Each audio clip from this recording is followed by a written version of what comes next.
I overheard my sister and our mutual friends talking about how I'm not good enough for my boyfriend. They don't know I heard, and now I feel completely lost. My sister, 25F, and these friends are the people I consider closest to me. I, 23F, love them so much, I even once tried to donate a kidney for one of them. So, hearing what they truly think about me broke my heart. My boyfriend, 25M, is an amazing person. He's kind, funny, incredibly smart, and honestly looks like a model. He's also asexual, which has never been an issue between us. We've worked through it together, and he's open about it with everyone, which I fully support. Last week, he and I were supposed to hang out, but he got called into work after just half an hour. It didn't bother me much since I had a killer headache and ended up going home anyway. My sister and I live together to save money, and we're stuck in a lease for another year, so I feel completely trapped. After I got home that night, I closed my bedroom door, turned out the lights, and took a nap. At some point, I woke up to hear my sister and a few friends in our apartment. They were getting ready to go out clubbing, drinking a bit while waiting for everyone else to arrive. I didn't get up because, honestly, I didn't feel like putting pants on. Then, they started talking about me, and unfortunately curiosity got the better of me. They were saying how they couldn't believe I was dating my boyfriend, how he was too good for me, and how I was too ugly to be with someone like him. My sister chimed in, suggesting that his asexuality was just an excuse to avoid being intimate with me. Hearing that hurt so much because I've confided in her about my insecurities before. It got worse. They mocked my learning disability, using the R word, which I can barely stand to even think about. They made fun of my job, said I wasn't financially stable, and even joked that I'd have to beg to get fucked. All of them laughed and joined in. By that point, I was crying quietly in my room. I felt so hurt. After they left, I just stayed in bed, numb and unsure what to do. Since then, I've tried to avoid them, getting up early, staying out late, or spending time at my boyfriend's place. I've been answering their messages but in a colder and more distant way. I know I need to talk to them, even if it's just to say goodbye. But right now, I feel too ashamed and hurt to even open my mouth. My boyfriend has noticed something's wrong and he's worried, but I can't shake off what they said. Even though I know my boyfriend really is asexual and cares for me, their words have made me feel like I'm not worthy of being with him. My sister has always been my best friend. I've shared with her how insecure I feel, how I sometimes feel too ugly and stupid to deserve him. I even showed her our messages and confided in her about his asexuality. The fact that she could say these things behind my back and that none of my friends stood up for me, it hurts more than I can put into words. I don't know what to do. Maybe I could break the lease, even though it would be expensive. I don't know how to explain it to them, though, or how I could ever face them again. I'm not even sure if I should tell my boyfriend what happened. Edit to add, I can't thank everyone enough for all the support and advice.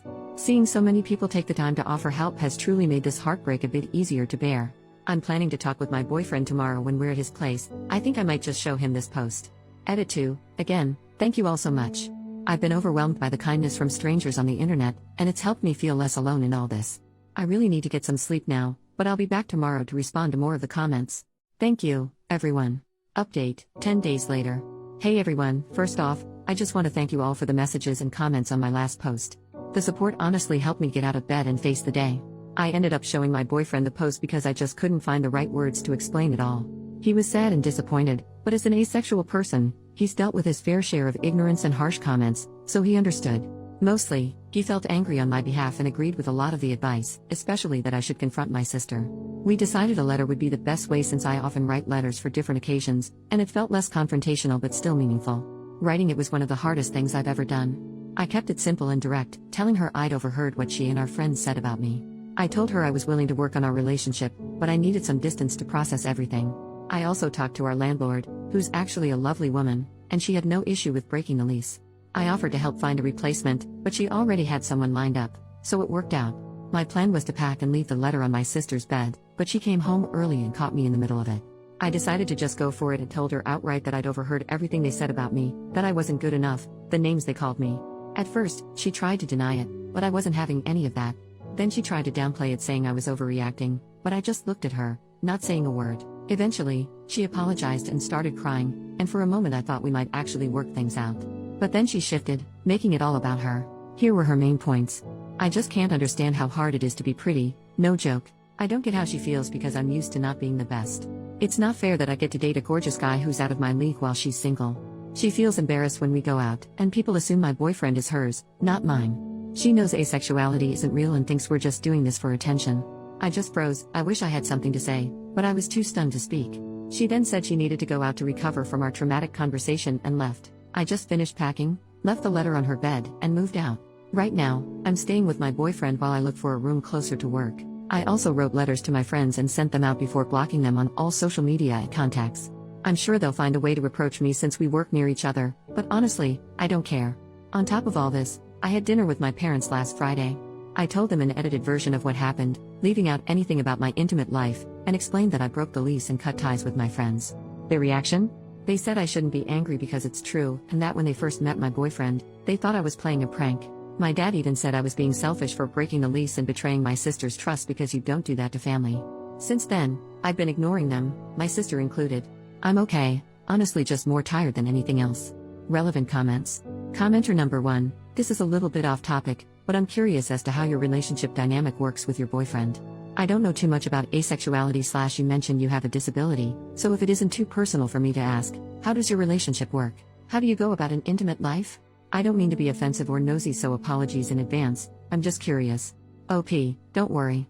Asexuality is a scale, like the hetero and gay scale. At one side you have the asexual and on the other the allosexual. Between you have different shades of gray. Some people don't feel intimate attraction but don't really care about making love if it makes their partners happy, some really don't want to do it, some only feel intimate attraction for those they have an emotional connection.